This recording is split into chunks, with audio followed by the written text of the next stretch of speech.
My next guest, he's an analyst for the MLB Network. The MLB Network exclusively has the Yankees-Twins game tonight on the MLB Network, obviously. He is Mr. Kurt. I'm sorry. I apologize, Cliff Floyd. I apologize. I was catching my breath, Cliff. I'm struggling with my cold and all of this stuff with my throat. Cliff, are you there? I'm here, bro. My brother, I apologize, man. I'm struggling with my damn throat and everything like that. I apologize. Let's get right to it. Good. All right, let's get right to it. Herman is out. Domestic violence. CC Sabathia is not on the roster for the Yankees, the playoff roster. My concerns about the Yankees, they're going up against the Twins team with 307 home runs. And here we are, them going against these guys, even though the Yankees are the Bronx Bombers themselves. Handicap this game for me. Talk to me about what the Yankees need to be concerned about and how you're feeling about them going into this game. Well, I think, you hit it on the head. I mean, the rotation is probably the one thing that should scare you if you're Yankees fans, and rightfully so, because, when you talk about a Twins team that literally hit as many homers as you just said, 307. Mm-hmm. They did it in American League Central, Stephen, where it's some bigger ballparks. You're talking about a bandbox over in the Bronx. Any mistakes made by Paxton, any mistakes made by anybody, these guys do not strike out as much as the Yankees do. They're a power-hitting team that capitalize on mistakes. They don't chase as much, and they rely on putting pressure on that opposing pitcher to make mistakes. And if you do that, a pop-up will go out of that ballpark. Now, it's going to be a little windy tonight. I don't know if it's going to be blowing in and out, but I'm in Jersey now, not too far from the Bronx. Mm-hmm. And if it's a little brisk and windy and the ball's flying out, these guys can stay back on the backside just a little bit more and drive that ball to right center, where in Target Field, they have a big wall up there in right center. They don't have that in the Bronx. Ball can go out. They want to ambush you early. That's what they're looking to do, to quiet the fans down over there. And if they can do that, as we've seen earlier in this postseason, with a lot of other teams jumping out early on the road and quieting that home team down, it could be a problem. Cliff, I'm sitting there looking at this lineup for the Minnesota Twins, man, and I got to admit to you, I'm saying, all right, what's the one person or two people you got to be concerned about? Then I'm looking at their home runs, all right? I'm looking at Cruz with 41 home runs, Kepler with 36, all right? Yeah. Rosario with 32, Sano with 34. I mean, what the hell is going on here? Everybody, how did that happen? I mean, who are they? They got like 8 or 9 guys. They're like 8 guys with over 23 home runs. That's my point. They have length. And everything you're looking for in the postseason is length, man. You're talking about long lineup where everybody can hurt you. Now, the one thing that's glaring out, and I've been saying this, there ain't no dark horses. You're talking about dark horses and underdogs. There's no underdogs in the postseason this year. Right. You talk about guys that might come in a little lax in certain areas, maybe bullpen, maybe this or that. You're nitpicking. So when you look at this Twin lineup, yeah, Max Kepler is that one dude that I'm looking at. He's been struggling with this little shoulder issue that he has. He is their dude. If he can get in that lineup tonight somehow or another, I don't know what they're going to do if they've taken care of the issue. If the adrenaline can get in, this is a lineup that can hurt you. It can hurt you early and often, and they've been showing that the whole season. And this is the one series where everybody's going to be all eyes on what the Yankees do to offset how dope this Twins team is. Cliff Floyd, MLB Network, right here with Stephen A., ESPN Radio, ESPN News. Give me an idea of the pitching that the Yankees are scheduled to go up against. Should we be impressed by Minnesota? How vulnerable are they? Break that down for my listeners. Well, they're very vulnerable. And I think that's the one thing, where you look at and go, okay, Jose Barrios is their ace. And then you have some question marks. And, if you should succumb to Barrios tonight being nasty in and out the zone, the one thing you might be able to capitalize on if you Yankee hitters is the fact that he's going to be pumped up and amped up. He wants to showcase that how good he is, all-star pitcher, and sort of, come on that road and be that silencer. He can do it. I think you have to hit him in the mouth early. If you do, you could probably rattle him a little bit, but that is the one area where you look at and say they're vulnerable. They haven't pitched great of late. Martin Perez, all these guys I'm mentioning, Odorizzi, these guys haven't pitched great, Stephen. And if Rocco Baldelli switches it up and goes with a youngster or does something different, it might shake things up and sort of, make you think a little bit if you Yankees hitters. But what we've seen of late from this Twins rotation hasn't been great. What about the Yankees and their pitching? I'm not satisfied with them. Like I said, Armani, I mean, he's out. All right, but Sabathia's not going to be there, even though Tanaka has a good record in the postseason, or has had good performances in the postseason, rather. I'm not sold. I'm not sold on Severino, obviously.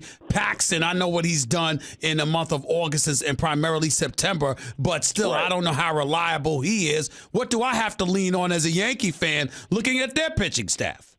You got a tremendous bullpen. So, with that said, what you have to lean on is the fact that Larry Rothschild, the pitching coach, goes to his boys and go, look, y'all ain't got to go 5 or 6. Chill out. Give me 4 great quality innings, and let's pass the baton on down to the bullpen. That's what you have to say. And, look, I trust that Paxton is going to pitch like he's pitched of late. He is a guy that relies on all the information given, and he relies on just so much like a lot of these guys rely on, but I think different for him because his stuff is so off the charts good.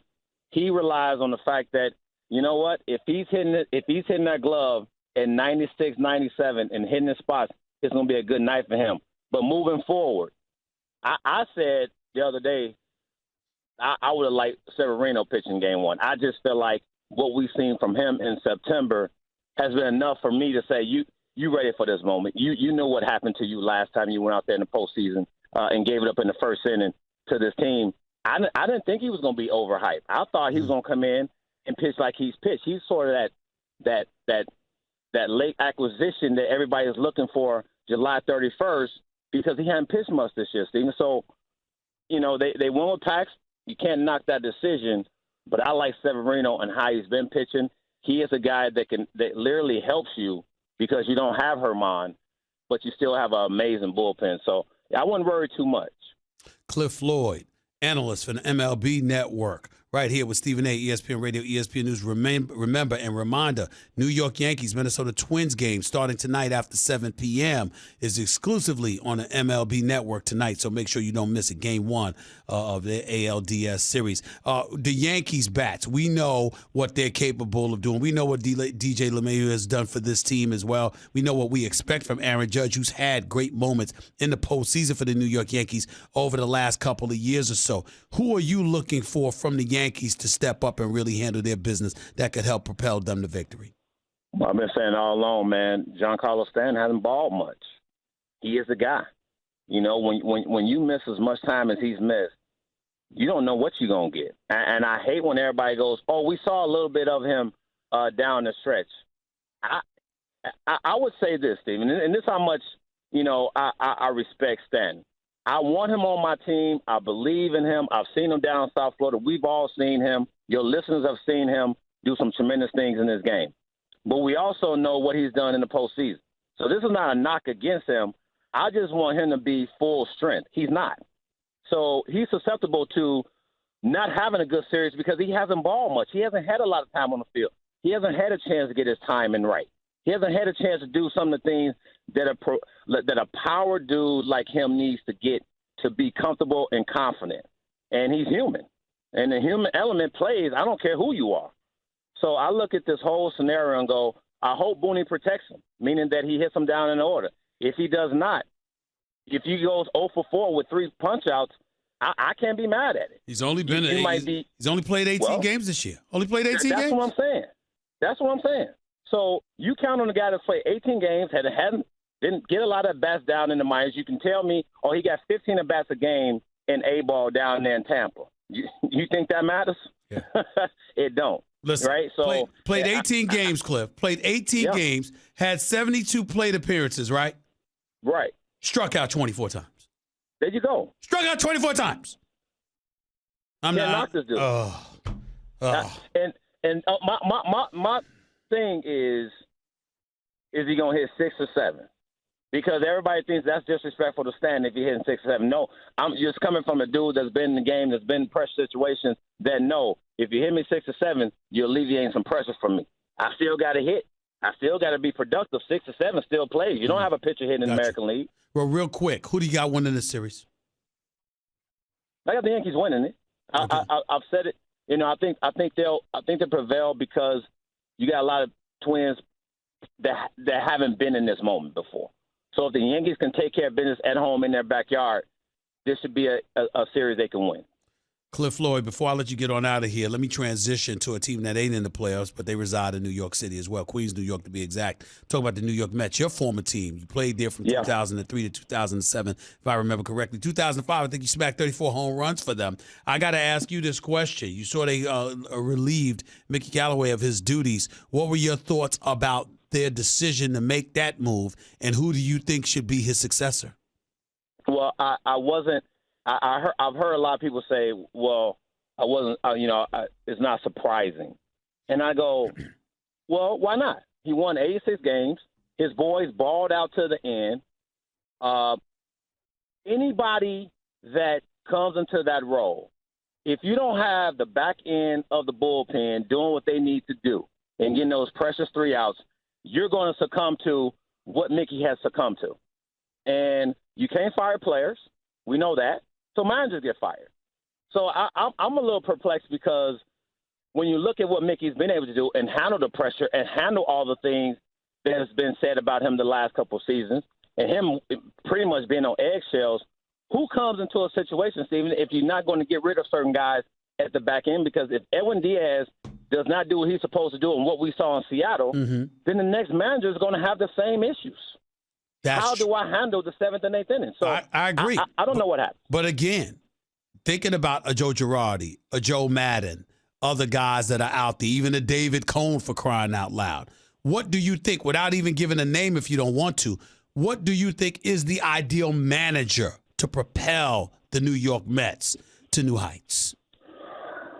A manager that has more experience is the only thing I'll go to. I hate to say it that way, because we're seeing guys in this new analytical world get opportunities where analytics are helping them manage ball games. I think experience will help you in certain situations make educated decisions. I think educated decisions based on the gut is all you can go by. So if you're telling me Joe Girardi and Joe Madden because experience helps them in certain situations, okay. But you still have to have the personnel to go out there and get the damn thing done. Hey, Cliff, what about this analogy? What about this? How about hiring a manager you'll let manage? Well, as opposed to putting your fingerprints on everything. I think that's the way to go. Yeah, it is. All right.